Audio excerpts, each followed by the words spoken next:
Shalom everyone, to Numerical Gems in the Torah.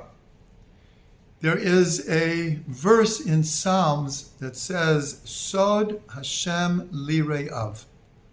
The secret of God is for those who have awe or fear of Him. Here, when we say fear, we're not talking about being scared of. Here, the word lire'av means to have awe of, to have a healthy respect and honor for God.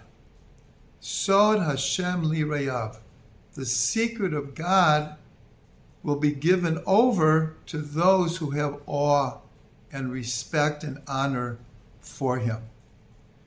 The numerical value of these three words is 353, which equals the word for joy in Hebrew, simcha.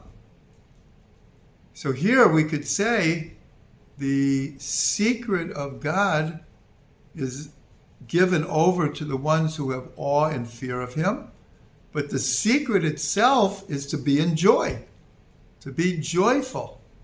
That is how we experience godliness.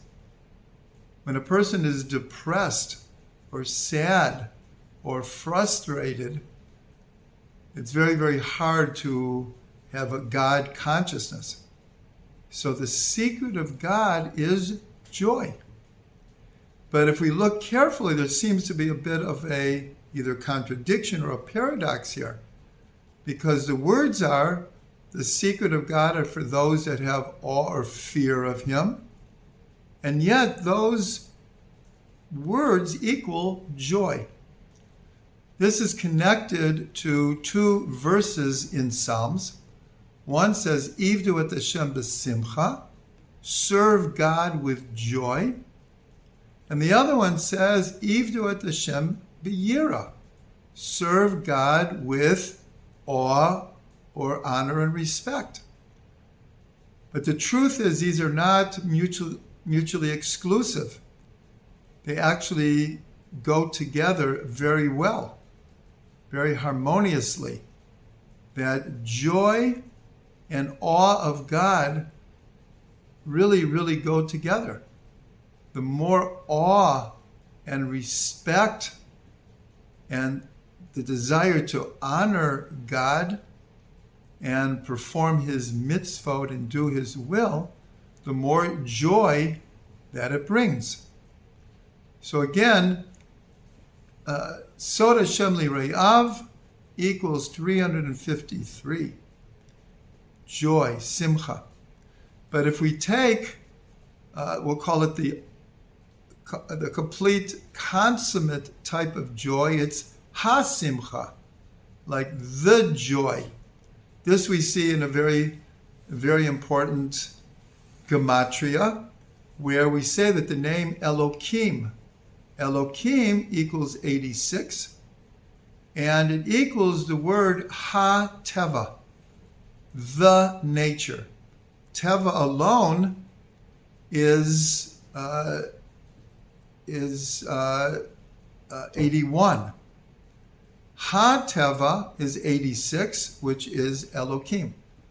So it's like saying nature with a capital N. And here we're saying joy with a capital J. Ha-simcha is 358. 358 equals Mashiach. And if we take the letters of Mashiach, the Mem, Shin, Yud, Chet, and permute them differently, it's Yismach. He will be joyous. Or Yisamach. He will bring joy. And so that is what we look forward to, is Mashiach will bring a different world.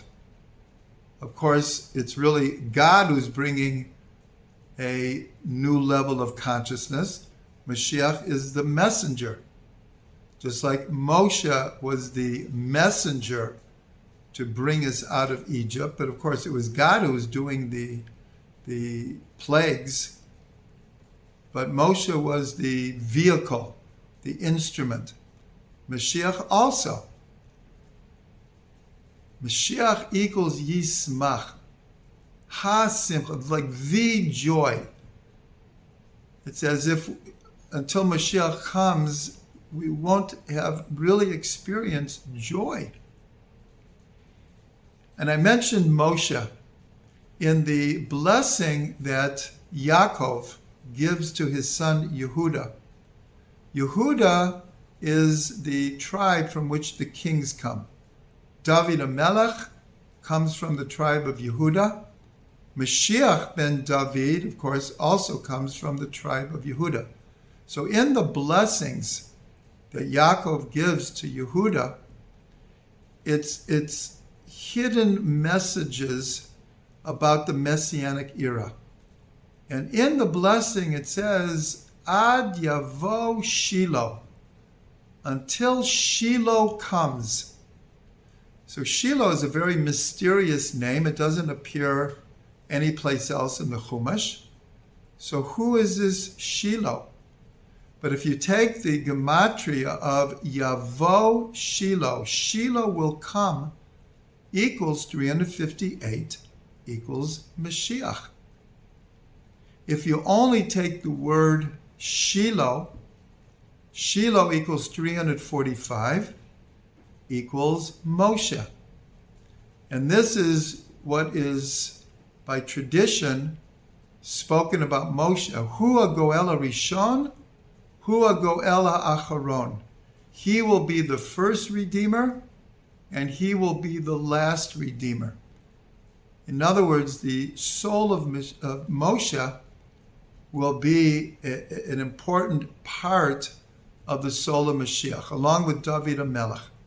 David HaMelech is, as it were, the body of Mashiach, and the soul of Mashiach will be Moshe. So until Shiloh comes is a hint until Mashiach comes. And when Mashiach comes, he will bring joy to the whole world. He will exude joy himself. So one more idea here is if you take the word simcha, joy, and we just add a bet to it, bis simcha, ivdu et Hashem bis simcha, serve God with joy. With joy, bis simcha, the same letters permuted differently equals machshava, thought. And this tells us something very, very important. Many people think being a happy person, a joyous person, is something that we're born with. It's part of our nature. Everyone knows people who seem like they were born happy. They just have a happy, joyous, free kind of nature. And other people are much more inward or shut down, or you could even say a little bit seems sad. And we think that that's part of people's nature. But here we learn a very important thing, that the letters of bis simcha and machshava are the same thing. In other words, being a joyous person is through our thoughts. We decide if we're going to be joyous or happy today. And in fact, it's probably the most important decision we make every day. Every day, every person has challenges, has problems to work through, obstacles, and yet some people approach it with joy, and other people are blown away by the challenges of life. But ultimately, it's a decision that we make. It's a decision to be joyous. It comes from thought. Besimcha and machshava are the same. So we should all be blessed to make that decision every day. And joy can be ours if we think that way. or as the Baal Shem Tov taught and all of Hasidus, if you think good, it will be good. Let it be good.